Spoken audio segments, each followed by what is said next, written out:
Hey y'all, welcome to the Gone Outdoors podcast. Thanks for joining us. This is the place where we talk about all things hunting and fishing. As we like to say, if it's going on out there, then we're talking about it right here. So let's get after it with the latest episode. So I'm Daryl Kirby with GON, and this podcast we're going to be doing a Georgia duck hunting forecast. Real fortunate today to have Georgia State waterfowl biologist Greg Balkcom with us. Greg, have we got you? Yes, sir. Right here, ready to go. I appreciate your time. I know you're real busy. Just want to talk some duck hunting, right? So, we've got, even though we're not in that duck hunting corridor, we're on the Atlantic Flyway, we still have a pretty good share of folks who are passionate about duck hunting. If they're like me, they're wondering, what's this season going to hold? We've got, I know where I'm at. I don't have a swamp right now, Greg. It is dried up. So tell me about what you're looking at for this coming season. First of all, just with this water situation, what are you hearing out there? I actually have been out in the field the last couple of days looking at some of our impoundments, seeing what the status is. And what I'm seeing right now is pretty dry. A place yesterday that normally has 2 or 3 feet of water had about 6 inches of water on it. We had good conditions through last winter. We had good rain last winter. We had good rain in the spring. But since then, things have really tapered off and gotten dry. Typically, September, October, early November is the driest time of the year anyway. But this year is a little drier than normal. Some of our areas that we can pump water into, Rum Creek, for example, Oconee impoundments, those I'm not concerned about. It's a lot of the others where we rely on rainfall and runoff to flood. They may turn into some late season opportunity more so than early season opportunity. Right. So, what I was thinking, my swamp is just a natural beaver swamp. I've got to have rain, and we'll probably get rain later in the winter, but the people who can pump water, if this drought continues, like some of the state impoundments and the private folks who do have some water control, may be able to pump, those could be even better than normal, right? If some of these other natural swamps are dry. If they've got some water, then they definitely will be able to catch and hold some of those ducks that pass through. And we're not to the point yet, I don't think, of being terribly worried. But what I've heard from hunters in the past is that in years when we are really dry, it seems like a lot of the ducks just keep on trucking. If they're flying over the landscape and they're seeing all those Carolina bays dry and they're seeing those little potholes dry, they just keep going. Whether they go down to the Gulf Coast the Gulf Coast area, they go to interior Florida, wherever they go, it seems like when it's really dry, they just keep on trucking. They don't pile into the reservoirs like you would hope they would and hang around here. They just keep going. And conversely, when it's really wet, they tend to spread out, and that makes for bad hunting. We may have good numbers of ducks, but they're so spread out, it's really hard for the hunters to get on them. There's no concentrations. So it seems like in years that are either really dry or conversely really wet, the hunting is just not what it is in the typical year, so to speak, or an average year. Right. So we'll hope for rain, right? Yes. Well, let's talk about, you mentioned duck numbers. So what are the fall flight forecast? What are the numbers looking like this year?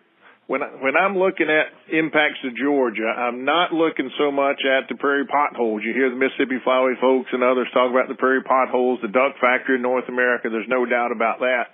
But most of our ducks are coming from the Great Lakes and eastward, eastern Canada, northeastern U.S., and those areas. So I look to those numbers. When I get the status of waterfowl publication from the Fish and Wildlife Service, I just jump straight back to what's going on in the eastern survey areas. For us, the good news, wood ducks are up. Wood ducks are looking good. For the long term, wood duck numbers have been climbing as long as we've been keeping up with wood ducks through the breeding bird survey back to 1966. Atlantic Flyway wood duck numbers are up a little over 1% for that long term, but in the short term, just since 2009, we're climbing almost 2% a year, wood duck numbers. So we're doing good in wood ducks. This year for ringnecks, we are just about dead on the long-term average, the 20-year average. Ringnecks did actually jump up a little bit this year from last. We're up about 10% from last year. We were down some last year. This year we're up, and we're spot on for our long-term average. So for the guys that are hunting Seminole or Clark's Hill or to a lesser extent maybe Eufaula, some of the big reservoirs looking for ringnecks, I expect it to be a perfectly average year for ringnecks. Green-winged teal are a pretty good bird for us. We're down 11% from last year, about 19% below long-term average. So green-winged teal numbers are down some, and that's a little bit of a concern. But hopefully they'll rebound back up next year. What else we got? Well, how about mallards? So we'll first let's talk about the Atlantic flyway mallards, and then what are the numbers looking like? What are they showing? Yeah, for mallards, we're still looking at a long-term decline, and that's been going on for some years. We're down another 2% this year. We're about 16% below long-term average for eastern mallards. And that's something that the flyway has been watching for several years. And that may lead us into a whole other topic of how we now select our seasons. But historically, we selected our entire duck season on the status of eastern mallards. Whether we had a 60, a 45, or a 30-day season, depending on what's the status of mallards. If we had a 6-duck bag limit or a 3-duck bag limit, total bag limit, that all depended on the status of mallards. And we've been seeing, especially in the northeastern U.S., there's a really good survey called the Atlantic Flyway Breeding Waterfowl Survey. States from Virginia northward up to Maine take part in it. And they've been seeing a steady long-term decline since really the late 90s, early 2000s, long-term decline in those eastern mallards. Eastern Canada mallards are doing a little bit better. There's a little bit of increase there. But most of our birds are coming from northeastern U.S. So we've got an honest-to-goodness long-term decline in eastern mallards. We don't know why. Don't know if it's habitat-related, harvest-related. We seriously doubt it's harvest-related. It does appear that it may be habitat-related, if that's food, if that's just complete loss of habitat, or change in food sources, or just loss of habitat due to development or a whole bunch of factors, whatever it is. We're going to be looking into that over the next several years. Hopefully with assistance from Ducks Unlimited Research or Delta Waterfowl Research, we can all really, I say all, meaning Atlantic Flyway biologists as well as DU and Delta, really start looking at what's happening with mallards in the northeastern U.S. and can we turn that around. Eastern Canada, they're slightly increasing, so things are much better in eastern Canada for mallards than they are in the northeastern U.S. But with fewer mallards on the landscape, that means there are fewer mallards to be harvested. So that was the reason behind that decrease in the bag limit from 4 to 2. Atlantic Flyway biologists, really headed up by some good guys in the Northeast, are working on a new eastern mallard harvest strategy. We're going to revamp our models for eastern mallards, look at, what's the maximum yield we can get out of that population. Can we come down on that a little bit and leave room for population growth? What may be the best bag limits in the future? So there's a lot of good science going on looking at eastern mallards right now. But again, long-term decline, fewer mallards on the landscape, so we've got to drop that bag limit and see what we can do. Right. So that was kind of the big news. This is the first year that we've got a pretty significant bag limit change for Georgia duck hunters. So we went from 4 mallards to 2 per hunter? Yes. Yeah. Cut it in half. 4 mallards. Used to be 4 mallards, no more than 2 hens. Now it's 2 mallards, no more than 1 hen. Right. Yeah. So, most Georgia duck hunters, we're shooting some wood ducks in the morning and, back at the house by about 8 o'clock, having coffee and breakfast. So that's not going to affect a lot of folks. But, there are some people, I know, there were a few times where I got on some reservoir ducks and, we were able to kill some mallards. So it's going to impact some folks for sure. So I think a big thing is just get that word out. Y'all did a great job with some releases, and I know GON had some articles on the new bag limit. So anything other than the mallard limit that has changed? I think this year we tinkered a little with northern pintail bag limits from 2 to 1, and that's just a shift in what's happening with the pintail population. There are 2 things that affect the pintail population. Number 1, of course, is how many are there, and number 2 is where on the landscape are they nesting. And there's a latitudinal effect. If they're nesting farther south in the prairie potholes, the habitat's better, reproduction is up. If they fly farther north to try to find some decent habitat, then their reproductive levels go down a smidge. The habitat's not quite as good the farther north they have to fly. So every year we look at 2 things, is what is the breeding population for pintails, and at what latitude are they nesting? Can we expect a lot of reproduction, average, or maybe a little bit less reproduction? So you look at those two factors, what's the breeding population and what latitude are they? And it was down a little bit. Expected fall flight for pintails down just a little bit, so it dropped that bag limit from 2 to 1. And there has been a little bit of outcry from some of the flyways about the pintail bag limit kind of bumping around from 1 to 2, 2 to 1, back and forth a little bit. Is there a way that we can get some consistency in there? So one thing that the 4 flyways are working with the U.S. Fish and Wildlife Service on is to go back to those population models and harvest strategies behind all the math behind how we pick the northern pintail bag limit, and see if we can maybe update some parameters in there, if we can look at models a little differently. Is there a way that maybe we can get a little more consistency in that bag limit for pintails? I do hear about some pintails that head down the Chattahoochee side, hang around Seminole and some areas just outside of Seminole, and then on down into Florida. They'll keep moving.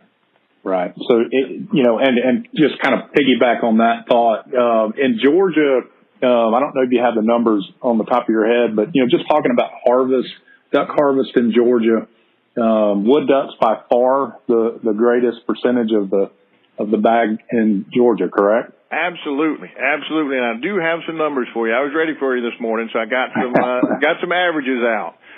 So if we're looking at the last 12 or 13 year averages, back since about 05 or 06, I think is where these numbers go.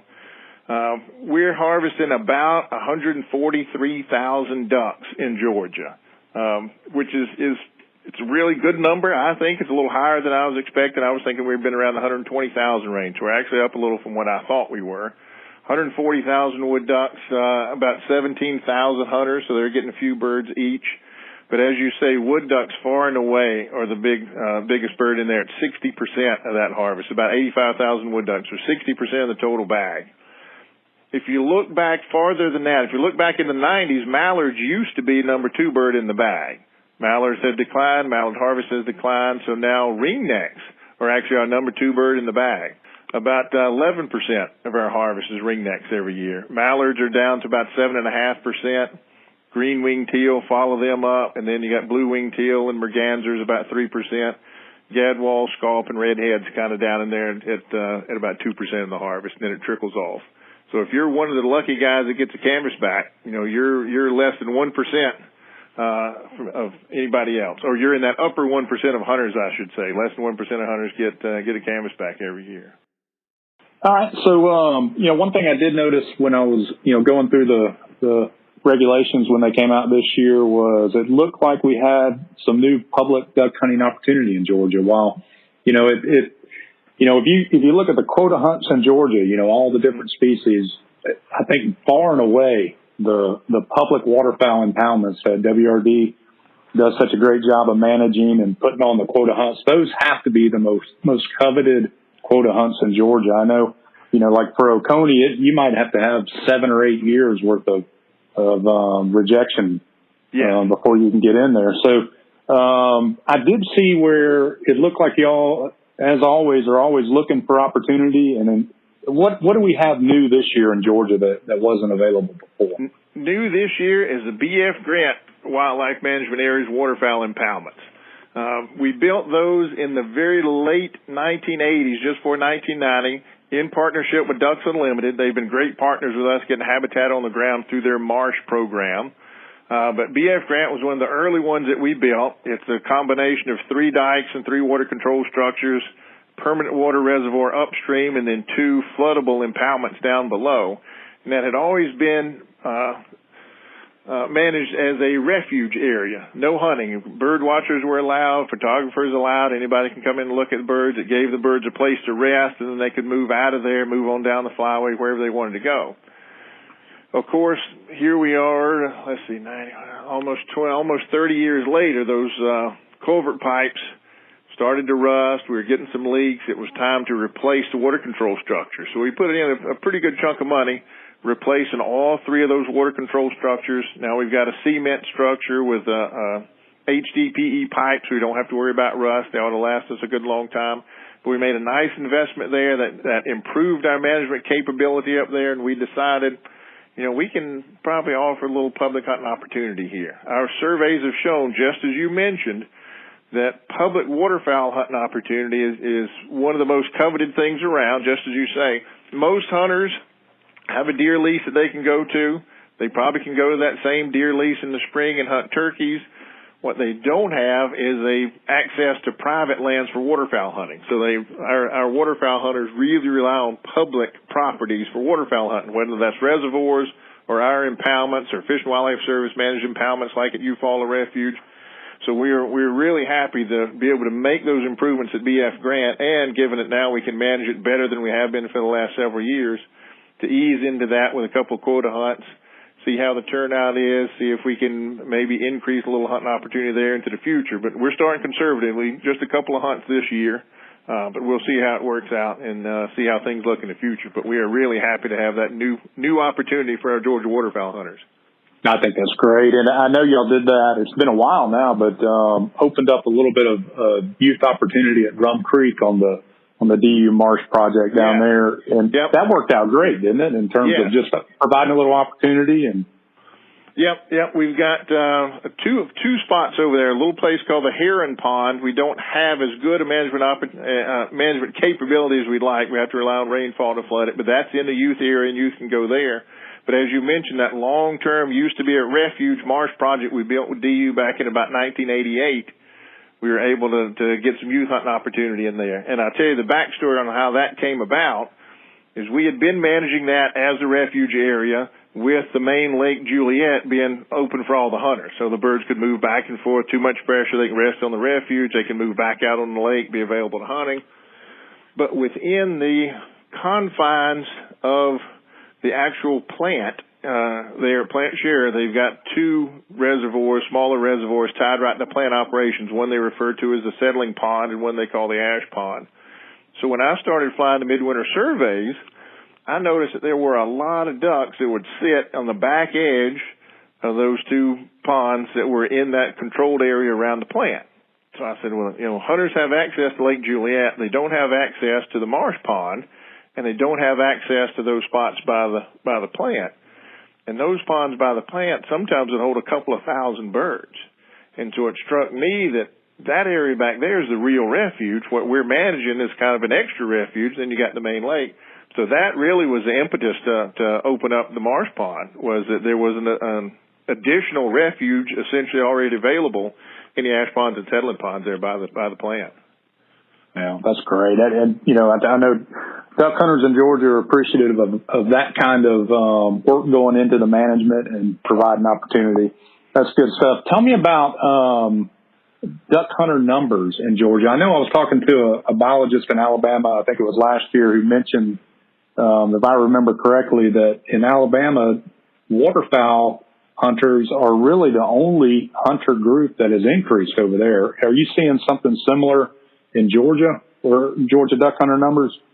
We have been steady to slightly increasing. We kind of bump up and down a little bit. Let me find my table. I got a nice table from Fish and Wildlife Service. Duck harvest, days hunted. Here we go. Active duck hunters. We are pretty stable. We've kind of bumped up and down. We were down in the early 2000s. Up around 09 or 10 and down maybe a couple of thousand since then. But your trend is pretty well spot on in that in the southeast, the south in general, we're holding steady with duck hunter numbers, maybe slightly increasing. Mid-Atlantic and northward and even into Canada, they're losing duck hunters. I don't know if that's, if that's due to development, if that's due to too many other things going on, too many other activities, loss of opportunity, and that's the one that I hear a lot from some of the guys up in the Northeast, loss of opportunity. Right. There's so much development along the shoreline. A lot of places they used to hunt aren't there. A lot of boat ramps they used to use have been privatized, so some of those things are happening in other parts of the country, but not so much down here in the Southeast. We've still got plenty of access. Our duck hunter numbers are holding strong, and like you said, a couple other states have increased a little bit. But our duck hunters aren't going anywhere, it doesn't look like.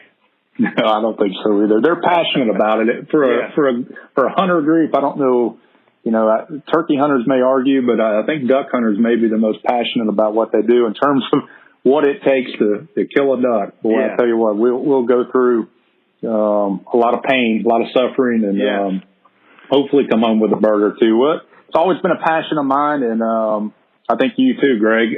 Tell me, if you don't mind, just share a little bit about your background. Did you grow up hunting, and was duck hunting something that you had an early passion for or developed later? Waterfowl hunting for me actually came a little bit later. I grew up just on the north side of Macon. I'd come home from school every afternoon, throw my books inside, and I'd go, as we all did in those days, we'd go play outside. We didn't have video games, didn't have cell phones, didn't have all that stuff. So I'd toss my books down, go across the road. There was a creek and beaver ponds and woods, and I'd just play around in the woods all day. And I was the kind of kid that when I'd see a different bird out in the woods or a different bird down by the creek, I'd run back home. My parents kept field guides on the bookshelf, so I'd grab the bird field guide and flip through there and match pictures and see what it was. Oh, I saw a new egret today or a different kind of heron. So I always had sort of that little outdoor curiosity as a youngster. My grandfather had been a really big deer hunter, but had a heart attack. He survived it, but it really slowed him down. He didn't hunt nearly as much as he used to. So by the time I got old enough that I could have been hunting with him, his health issues had slowed him down. So I really didn't start hunting until I was 16. When I got my driver's license, I could get out and go with my buddies, started deer hunting. And it really wasn't until I started work with the agency on Sapelo Island in 94 that I would come over to help the guys over at Altamaha WMA. And working at Altamaha, I had that realization, that light bulb moment of, you know what, you guys can keep your big antlers and long beards. I like these ducks. So starting in the summer of 1994, I said my goal is to work with ducks, whatever it takes. And it took me a few years, but I finally slid my way into the waterfowl program here with the agency, and have been here ever since. Wow. Georgia duck hunters are fortunate to have you. Greg, I appreciate your time. Very informative, and we appreciate you as our state waterfowl biologist. Well, I certainly appreciate the opportunity to talk to you, to get the message out to our folks. You mentioned the mallards, changing the bag limit. What's happening with mallards? We've got some information on our website for that. We've got all the up-to-date stuff as far as regulations on our website. We've got some links to Fish and Wildlife Service stuff there. So maybe between our website, your website, the magazine, our press releases, maybe we can get all the right information out to the folks.